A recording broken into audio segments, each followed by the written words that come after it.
Hi guys, welcome back. In today's video, I'm going to show you my process for painting this sweet, fluffy little sleeping bunny. If you look at the reference photo, you can see that the little rabbit is sleeping in the grass. I actually did do some photo manipulation ahead of time. The rabbit in my original photo did not have closed eyes, so I actually photoshopped another rabbit's eye on over the top so that it looked like it was sleeping, and I also flipped the canvas horizontal so that the rabbit was in the other direction. I just felt like I wanted to do a couple of major changes to the reference photos so that it was basically unrecognizable from the original reference and something completely my own. Now, before I started, I knew I'd need to mask out some of the areas within the grass. This is important in order to get a variety of light and dark values, so I protected some of these blades of grass using little strips of masking fluid with a tiny liner brush, carefully applied. This way I could move freely and easily and quickly over the top of these strands of grass with darker colors, and then eventually finish up the painting with lighter colored strands in between. This is a great method just if you want to have a looser style of painting, but also want to have those little details preserved. Now I started with my Trekell size 8 synthetic Kolinsky Sable round brush, and I'm using burnt sienna and ultramarine. This is going to be the most commonly used combo within this painting. I'm starting with a really light wash, mostly of the burnt sienna, but you can see we apply it wet and wet within the face of the rabbit. By using the wet and wet method, you're going to ensure that you get really soft, blended edges. You don't want anything to look really harsh or hard, especially on a super soft little bunny like this. So if you can learn to use wet and wet, it will be your best friend when you're painting soft little animals. So really, I'm just applying some wet and wet layers, avoiding any of the highlights that I see in the reference photo, like around the little nostrils, around the eye, adding hints of warm color. This is Gamboge Nova, where I see the color temperature getting a little bit warmer, a little more yellow. And then I'm applying some burnt sienna towards the bottom. Here I'm using my 1/2-inch flat wash brush just to paint clean water inside of the ears and inside of the body, again with the intention of using the wet and wet method for applying first layers of color. This is my burnt sienna ultramarine combination. You can see how easy it is to switch from warm to cool using this combo. Here in the ears, it's definitely more ultramarine because I see more gray within those ears. And then when I want to switch to more of a reddish brown tone, I can go heavier with the burnt sienna. Already you can begin to add some fur texture using the tiny tip of a round brush. Round brushes are still one of my favorite methods for painting effective looking fur, but we're going to play with a number of different specialty brushes in this painting. Over the top of the bunny's back, I'm using my round brush to apply quick wet washes of burnt sienna and ultramarine, alternating between the two colors to create a variety of tones. You can see it's a very light wash. I'm mixing in plenty of water. This is just the first layer. We're going to do lots of layering over the top with fur texture, but this is helping us get a base of color set down. If we just leave the white of the paper, it's going to look really flat, and this is giving us the necessary foundation for putting those fur layers over the top. This is a little more ultramarine across the top of the head, very light tinted wash, still avoiding the highlights within the eyes and nose, and then beginning to gradually go darker with a little bit more burnt sienna. At this stage of the painting, it often looks really messy and can be a bit discouraging.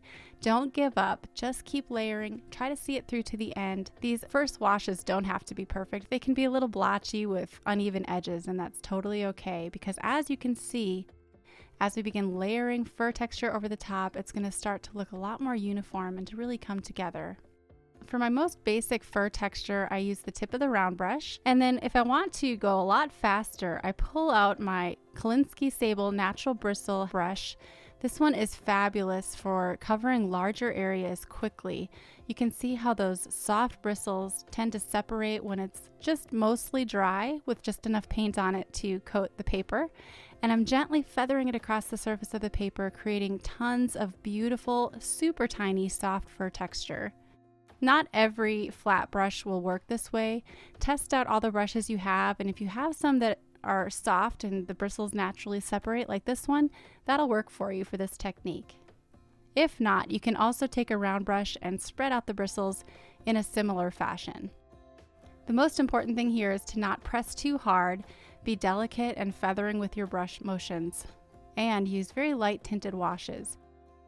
You definitely want to start light to dark when you're adding all these layers. If you begin too dark too soon, it's going to take away some of that complexity and beautiful detail that we're going for. You can see this is the dry brush technique, when you take a damp brush with wet paint and gently scrape it across the surface of the dry paper. All of that texture and detail will stay exactly as you put it. It won't budge. So you do have to be a little bit careful not to put too much color down again. Now here I'm switching to my filbert grainer brush. A grainer brush is designed to create repeated patterns of separated brush strokes.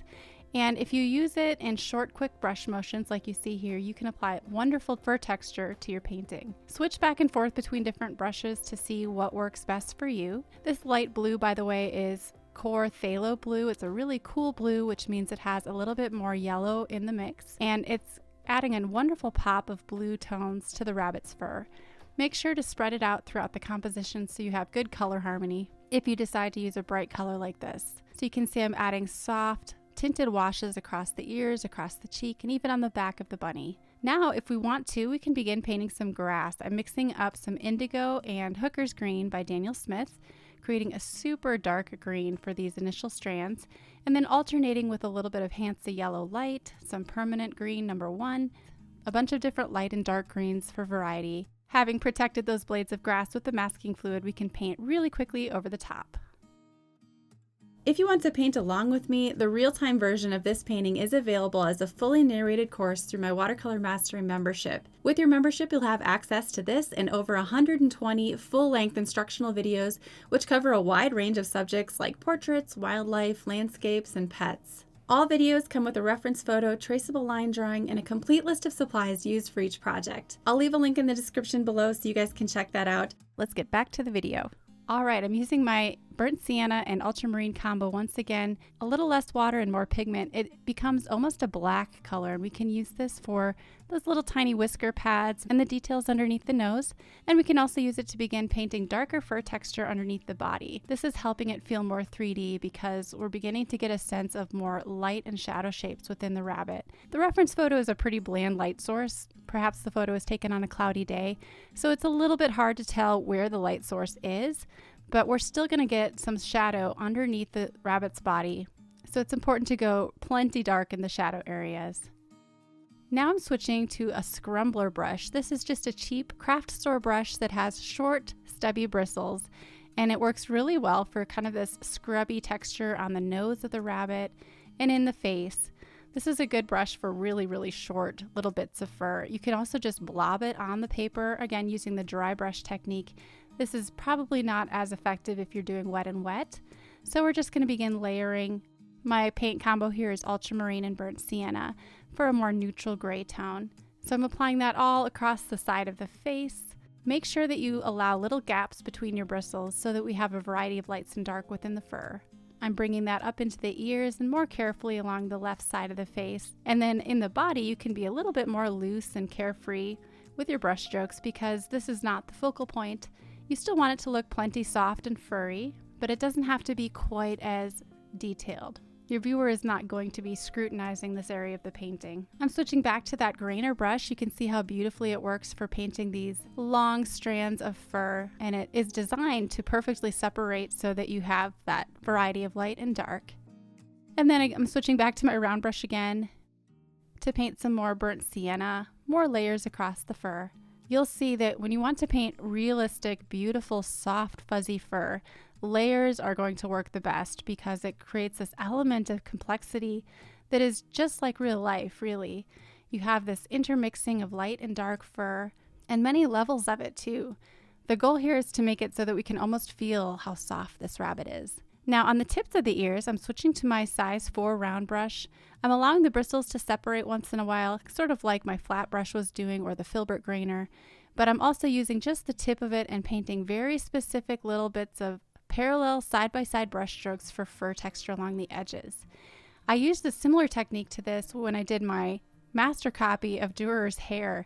If you want to check out that video, I'll leave a card for that at the end of this tutorial. All right, so keep layering, keep adding more fine details, and you can add the eye at any point. It's important to include those beautiful long eyelashes for extra cuteness. We also see sort of this heart shape in the center of the head. You can include that with a little bit of a darker paint color. I'm using my combination of burnt sienna and ultramarine, and then I'm going over it again with the scrumbler brush to add some more fur texture over the top. If at any point your details get a little bit carried away, you can always do a wash over the top to soften them, but just keep layering one section at a time. And then underneath the eye, I added a really light tinted wash just to darken it up slightly. This painting was quite a process of adding multiple layers, using an assortment of different specialty brushes for all that fur texture. Again, you can accomplish most of this with just a simple round brush. You don't need to have all of these different brushes to make something look soft and furry. As a final touch, I'm adding some soft 1/2 inch flat brush strokes just to help it look more painterly and a little bit more whimsical. And then I'm darkening up some more shadow shapes. Using a larger brush like this will ensure that you have a loose style and that you're not too tight with your details, especially at the end.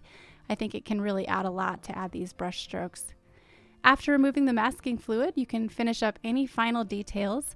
Here I'm touching up the whisker pads a little bit more, and then using my tiny round brush, adding some very fine black whiskers. Make sure to include some of those above the eyes, and you can overlap your background if you left it white like I did, and they'll really stand out. Finally, within the grass blades, you can darken up some of your highlighted areas, especially if they're just stark white. That's not going to look very realistic. So go ahead and color those in with a nice bright spring green, and it will look more like natural grass blades. Use a soft, smooth technique with your brush and try to complete each one in a single brush stroke. So there is the finished bunny. Thanks for watching, and I'll see you soon.